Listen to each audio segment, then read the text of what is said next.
Werewolf is one of those short-lived television shows from the 1980s that time has seemed to have forgotten.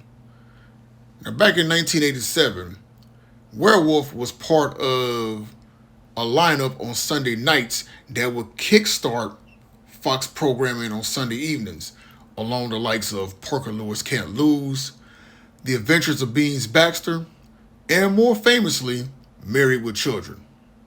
Now, in this series, we have our main character, Eric Cord, who is a promising college grad student. Everything's going right for him. But, like they always say, if it's too good to be true, then yeah, it's too good to be true. One day, his best friend and roommate comes to him and convinces him that, hey, look, you have to kill me tonight or else I'm going to turn into this murderous monster and it's not going to be a good day for anybody. Eric is hesitant at first, thinking that his friend is playing a prank on him. But when the night comes, his friend does turn into a werewolf and tries to kill him.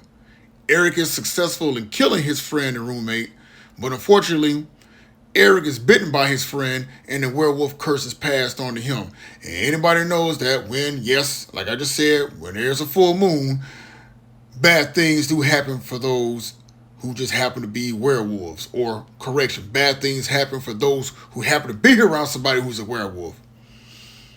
Now, the only way to break the curse, Eric has to find the other werewolf named Skorzeny, who's the one that passed the curse to his friend, and now he has the curse.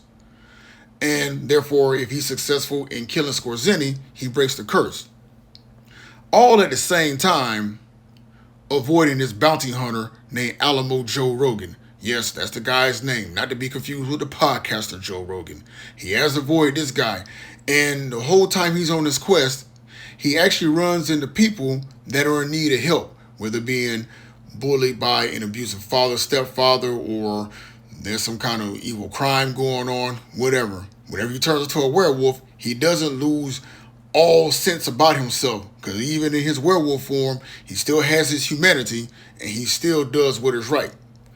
Now, later on, when he does fight Skorzeny, and he's successful in killing him, he still has the werewolf curse.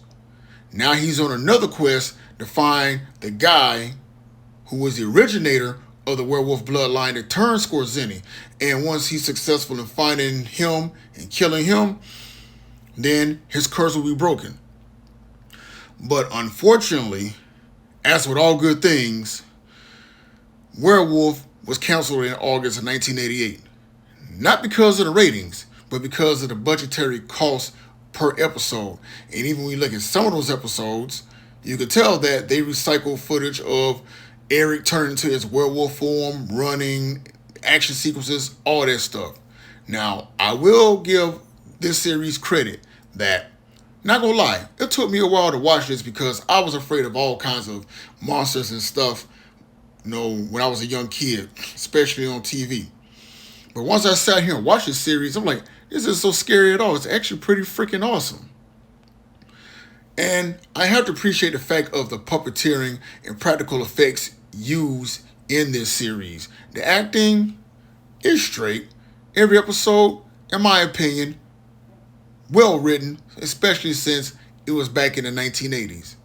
I mean, it's too bad that it got canceled within a year because of said budgetary reasons.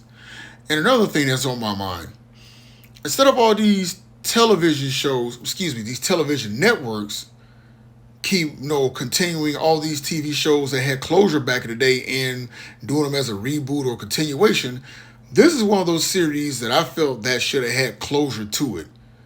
I mean, they could pick up all these other shows, like we got Frasier back on TV, Night Court, Everybody Still Hates Chris, just to name a few of those shows, and not no dissing them or disrespecting them. But if those television shows could have continuation, I felt like this series at least deserved proper closure. Somebody could have picked it up. Now, from my understanding, this series is currently available on Amazon Prime only through rent and purchase. Personally, I'd rather wait for it to come out on Tubi or any other streaming app. Hopefully Netflix picks it up. I want them to. so I can actually go back and relive and revisit this short-lived classic known as Werewolf.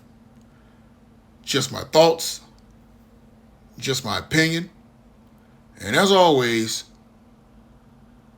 just saying.